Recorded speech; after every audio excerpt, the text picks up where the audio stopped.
गोविंद गोपाला। भज गिरिधर गोविंद गोपाला।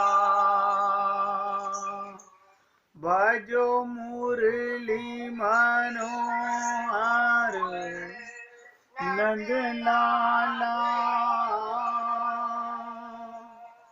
भजो मुरली मनोहर भजो गिरिधर गोविंद गोपाला। भजो गिरिधर गोविंद गोपाला। भजो मुरली मनोहर नंद लाला। भजो मुरली मनोहर नंद लाला। भजो गिरिधर गोविंद गोपाला। भजो गिरिधर गोविंद गोपाला। बोलिए वृंदावन बिहारी लाल की जय। जय जय श्री राधे। जय जय श्री राधे। सभी भक्तों से निवेदन, बहुत एकाग्रचित होकर सत्संग के प्रत्येक शब्द को हृदयंगम करने का पूरा प्रयत्न कीजिएगा। हम आपसे रोज निवेदन करते हैं कि तमाम वेदों में लिखा हुआ है, मन एवं मनुष्यानाम कारणम बंध मोक्ष हो। मन ही बंधन का और मन ही मोक्ष का कारण है। लेकिन हमको ये बात अभी तक सुनते हैं, समझ नहीं आती। अब एक दूसरा एग्जाम्पल देने का प्रयत्न करता हूं, उससे आपको तुरंत समझ आएगी। फूंक मारने से, ध्यान से सुनेंगे, फूंक मारने से चूल्हा जलता भी है और उसी फूंक से दिया बुझता भी है। फूंक मारने से चूल्हा जलता भी है और फूंक मारने से दिया बुझता भी है। फूंक एक है, परिणाम अलग अलग होते हैं, पर फूंक मारनी कैसे है, यही समझना ज्ञान है। छोटी सी बात कही है, किसी को अगर समझ नहीं आ रही हो तो दोबारा पूछ लीजिए। चूल्हे के अंदर आग जलाने के लिए फूंक मारनी पड़ती है तो आग जलती है, और दिया बुझाने के लिए फूंक मारनी पड़ती है, दिया बुझ जाता है। फूंक एक है, काम दो हैं। इसी प्रकार मन सबके पास है। यही मन बंधन का कारक है और यही मन मोक्ष का कारक है। यानी बांधने वाला भी यही मन है और भगवत प्राप्ति कराने वाला भी यही मन है। ये एग्जाम्पल मैंने क्यों दिया? इसलिए कि हम समझ ही नहीं पा रहे।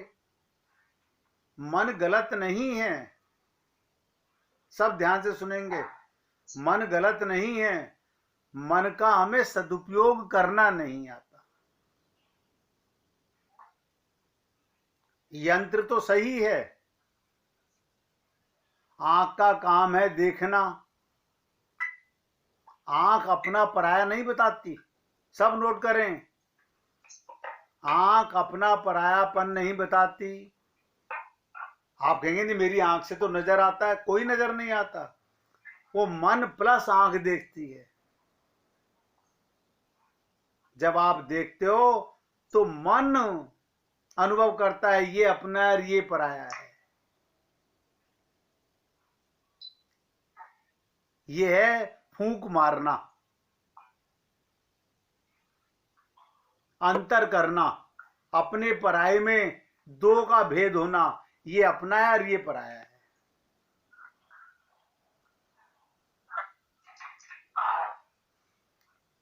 इसी प्रकार कान शब्द सुनते हैं।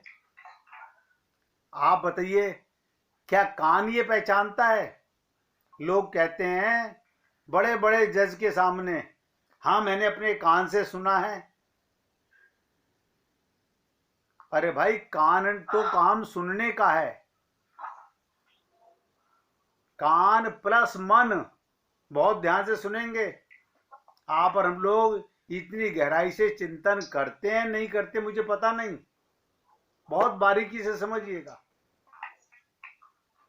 कान का काम तो केवल शब्द सुनना है, लेकिन ये जो पहचान रहा है ये मेरा पति बोल रहा है, ये मेरा नौकर बोल रहा है,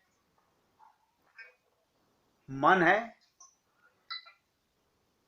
अब आप कहेंगे तो मन क्या अंतर नहीं करे? अंतर करे, किस चीज का? इसमें भी भगवान बोल रहा है, इसमें भी भगवान बोल रहा है। देखिएगा मन का ये भाव होना कि जो बोल रहा है उसमें भगवान है, ये मन का सदुपयोग है, और ये मन का दुरुपयोग है, मन की मलिनता है। अब आप सोच लीजिए आपका और हमारा सबका मन कितना बिगड़ा हुआ है। छोटी सी कसौटी बता रहा हूं।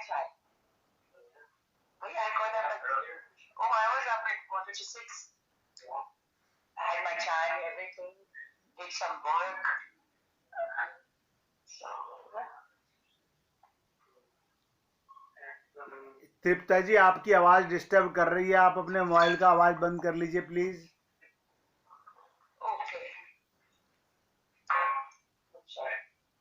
अब बहुत ध्यान से सुनिएगा, मैंने आपको कहा मन, भगवान ने मन गलत नहीं दिया है, भगवान ने कोई भी इंद्रिय गलत नहीं दी है। इसका मतलब भगवान गलत कर रहे हैं हमारे साथ में? बहुत से संत महात्मा कहते ये पापी मन, मन पापी नहीं, मन मूर्ख हमने बना दिया। भगवान ने यंत्र दिया था सदुपयोग करने के लिए, ये दुरुपयोग तो हमने किया है। इस संसार में भगवान ने तो कहा सिया राम मैं सब जग जानी, सब कुछ मेरे हैं, हर जीव मेरा है।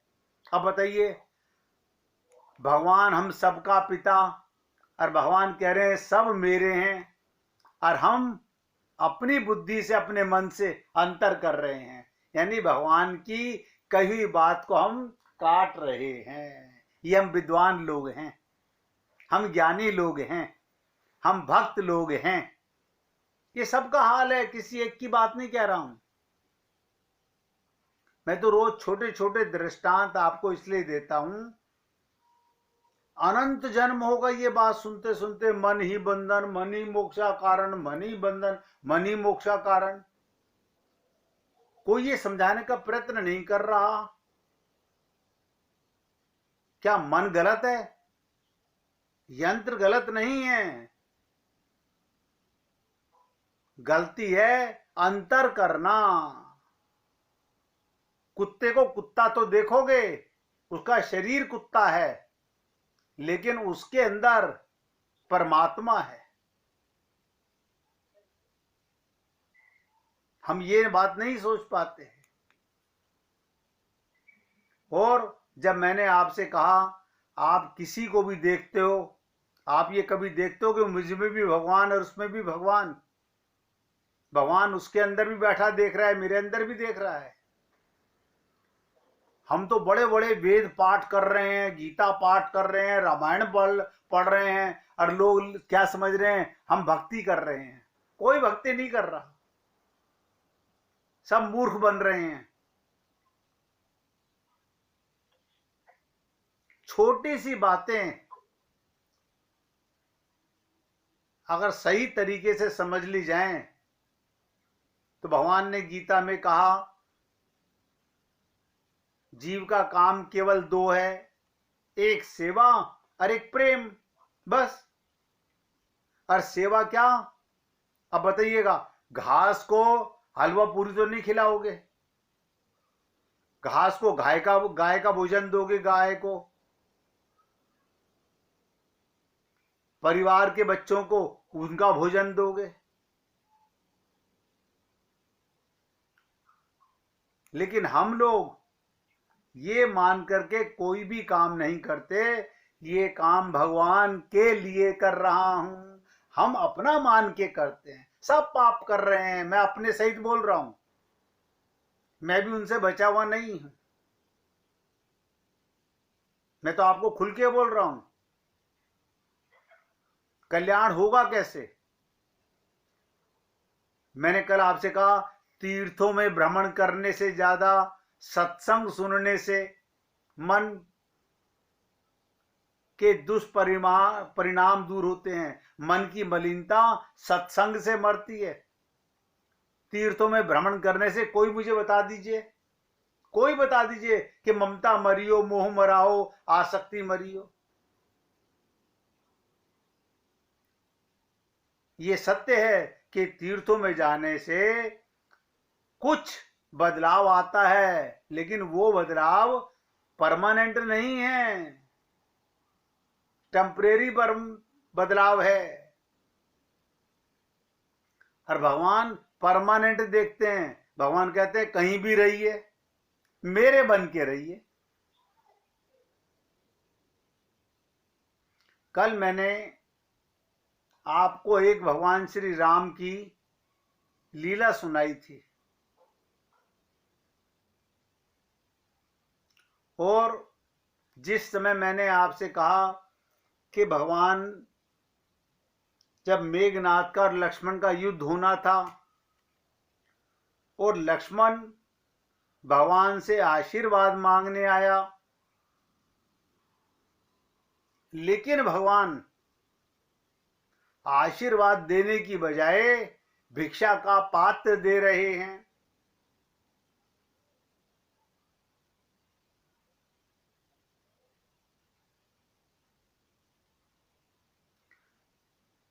अब आप सोचिए, कल मैंने बहुत प्रयत्न किया था आपको एक्सप्लेन करने के लिए,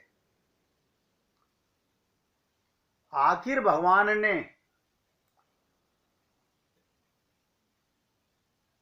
ऐसा क्यों किया?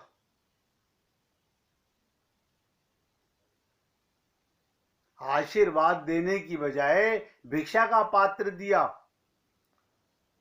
और वहां पर हनुमान भी नहीं समझ पा रहे, विभीषण भी नहीं समझ पा रहे, सुग्रीव भी नहीं समझ पा रहे, नील नल भी नहीं, अंगद भी नहीं समझ पा रहे कि क्या लीला है भगवान की।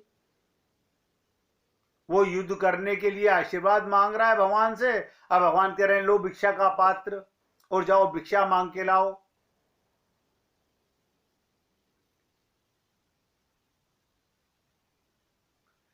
क्या भगवान गलत कर रहे थे? नहीं, ऐसा कह तो नहीं सकते। क्या लक्ष्मण ने गलत किया? आप कहेंगे नहीं, लक्ष्मण जी भी गलत नहीं कर सकते, क्योंकि वो भी भगवान की तरह लीला कर रहे हैं। लेकिन हम अपनी बुद्धि से, अपने मन से क्या अर्थ निकालेंगे? आप सोचिएगा।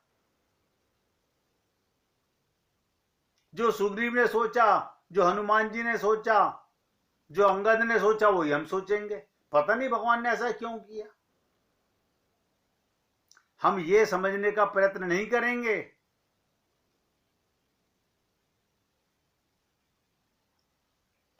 कि भगवान यहां लक्ष्मण से भी लीला करवा रहे हैं। हमें उनका अनुयायी बनना है। आपको भी संसार में, परिवार में लीला करनी है। कोई भक्त मुझे बता सकता है कि क्या कारण था? कल मैंने आपसे कहा था क्या शिक्षा दी, अगर नहीं समझ में आई पहली बात तो याद ही किसी किसी को रही होगी।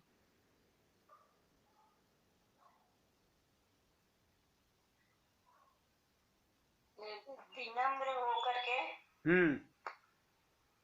और सरलता,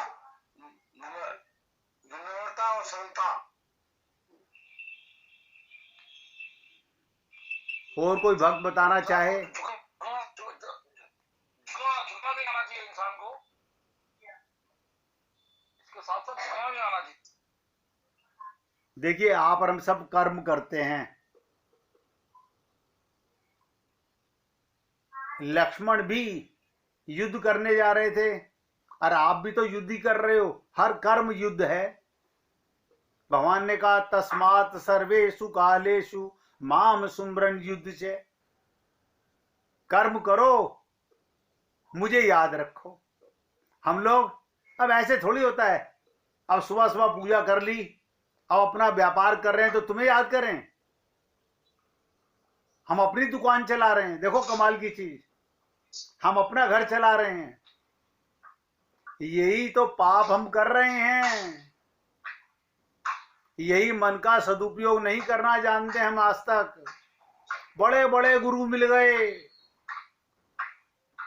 जगत गुरु मिल गए, बड़े बड़े आचार्य मिल गए, लेकिन हमारी ना बुद्धि फिरी ना मन फिरा।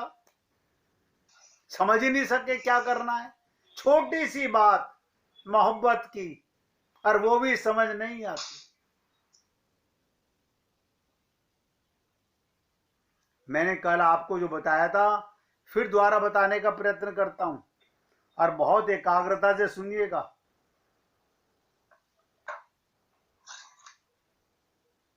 भगवान राम ने लक्ष्मण से कहा ये पात्र लो और भिक्षा मांग कर लाओ। जो पहला व्यक्ति मिले उसी से कुछ अन्न मांग लाना। वहां पर खड़े हुए सभी योद्धा आश्चर्य में पड़ गए कि आशीर्वाद की जगह भिक्षा। लेकिन लक्ष्मण को तो जाना ही था। ये वही लक्ष्मण है जहां आपकी और हमारी बुद्धि आज तक नहीं चली।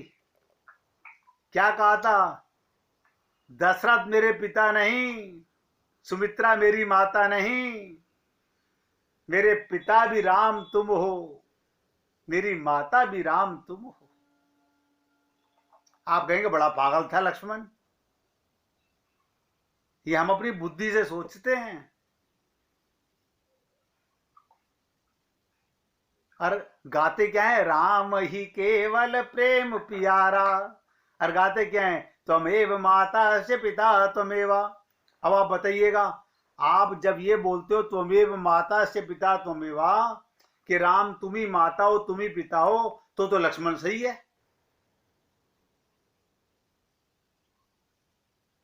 फिर तो लक्ष्मण सही है। मैं आज आपको बहुत इंपॉर्टेंट बात बताने जा रहा हूं। शुरुआत यहीं से की है कि ये गीता भागवत रामायण से कुछ नहीं होगा, इन्हें समझने से होगा, डूबने से होगा।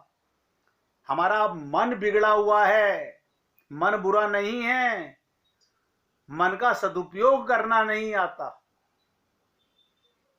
मैंने अभी कहा था ना, फूंक, उसी फूंक से चूल्हा जल रहा है, आग जलाई जा रही है, और उसी फूंक से दिया बुझाया जा रहा है, मगर दोनों में अंतर है। वही औजार देखिएगा, वही औजार डॉक्टर इस्तेमाल करके ऑपरेशन कर रहा है, वही औजार उठा करके आप किसी को मार रहे हो, आप कत्ल कर रहे हो।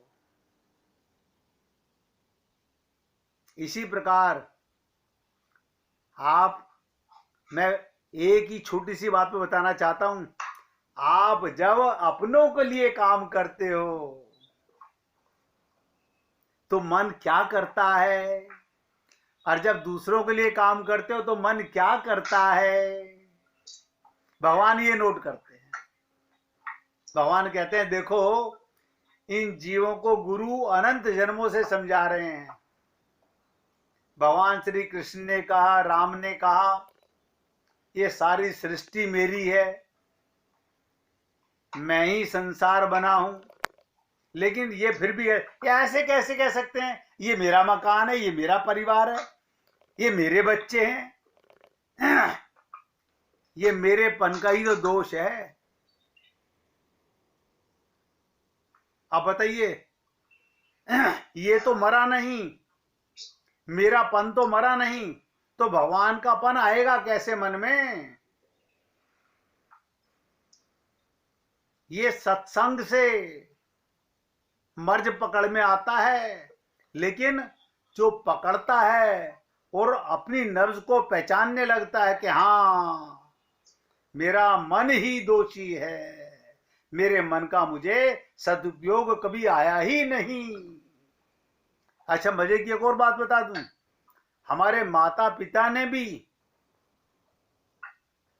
ममता मोह आसक्ति तो सिखाई होगी, ये नहीं सिखाया होगा।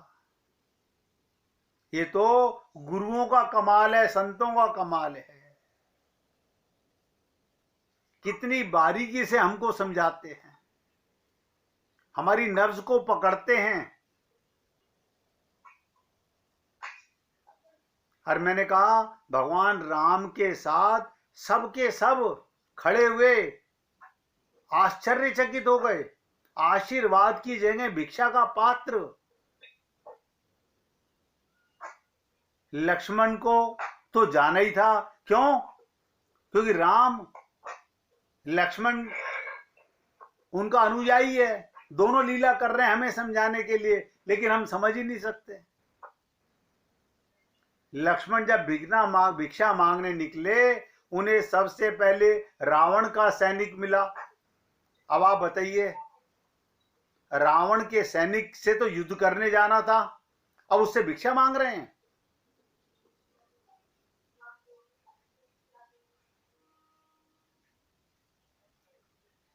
भगवान की आज्ञा ना होती भिक्षा मांगने की, तो लक्ष्मण को तो वहीं उसे मार देना चाहिए था, रावण के सैनिक को। और वो उससे भिक्षा मांग रहे हैं।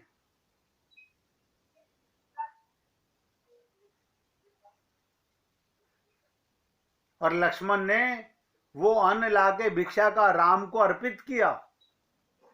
हम प्रत्येक कर्म भगवान को अर्पित करते ही नहीं हैं, ऐसे थोड़ी होता है। कमाई अपने घर में, कूड़ा पड़ोस के घर में। मैंने बहुत लोगों को देखा है, फल खाते हैं अपने पेट में, छिलका डालते हैं पड़ोसी के छज्जे में। और देखिएगा, जैसे ही लक्ष्मण ने अन्न लाकर दिया, भगवान के निमित्त कर्म किया। भगवान राम को तो पता ही था, ये अपने खेमे में से तो अन्न मांगेंगे नहीं। और दो ही खेमे हैं वहां पर, एक दुश्मन का खेमा है, एक अपना खेमा है। एक राम की सेना है, एक रावण की सेना है। यानी दुश्मन से भी ऐसा व्यवहार भगवान राम ने अब आशीर्वाद दिया। अब आप और हम लोग गुरुओं का आशीर्वाद पाना चाहते हैं। अब हमें गुरु आशीर्वाद दें। बहुत से लोग कहते हैं संतों से, आप हमें आशीर्वाद दे दीजिए। वो कहते हैं, भैया अगर मेरे आशीर्वाद से कमाल होता हो तो मैं तो सारी दुनिया को आशीर्वाद दे दूं। मूल चीज है आपका मन, जब तक बदलेगा नहीं, आपकी पूजा पाठ अर्चना सब बेकार। कोई आपको इतनी गहराई से बारीकी से समझाता नहीं होगा। मैं तो प्रयत्न करता हूं, सेवक हूं, जो समझता हूं वही समझाता हूं। और भगवान ने आशीर्वाद दिया, विजयी भव, अब जो कर्म करो अब मैं समझ गया लक्ष्मण, तुम मेरे निमित्त कर्म करोगे। और भिक्षा का मर्म किसी को भी समझ नहीं आया, कोई पूछ भी नहीं सकता। यही प्रश्न सबके अंदर ही रहा। भीषण युद्ध हुआ, आप और हम लोग जीवन भर युद्ध कर रहे हैं। हम तो युद्ध नहीं कर रहे, हम तो व्यापार कर रहे हैं। पता ही नहीं तुमको क्या कर रहे हो।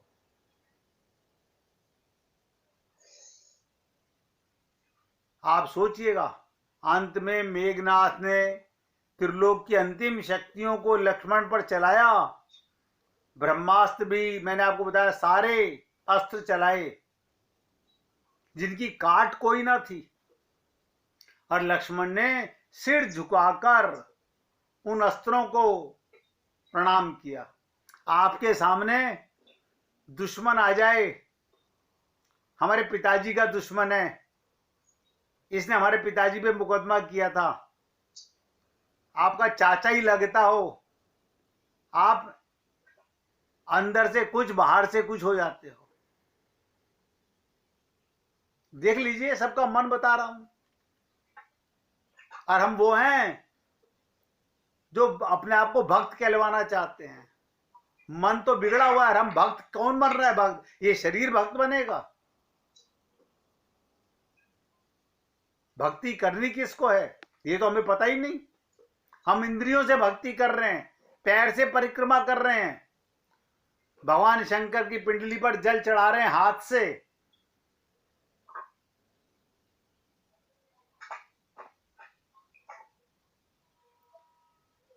लक्ष्मण ने सारे शस्त्रों को सर झुका के प्रणाम किया और अस्त्र उनको आशीर्वाद देकर वापस चले गए। दुश्मन भी सामने आए, उसमें भी भगवान को देखना। और सबसे बड़ी चीज जो आप और हम कभी नहीं कर सके, कल भी कहा था, आज फिर दोबारा बता रहा हूं। उसके बाद राम का ध्यान करके लक्ष्मण ने मेघनाथ को बाण चलाया। मैंने कल भी कहा था, ये है कसौटी, नोट करो। इससे पहले 1 मिनट कीर्तन कीजिए, फिर इसकी चर्चा करते हैं।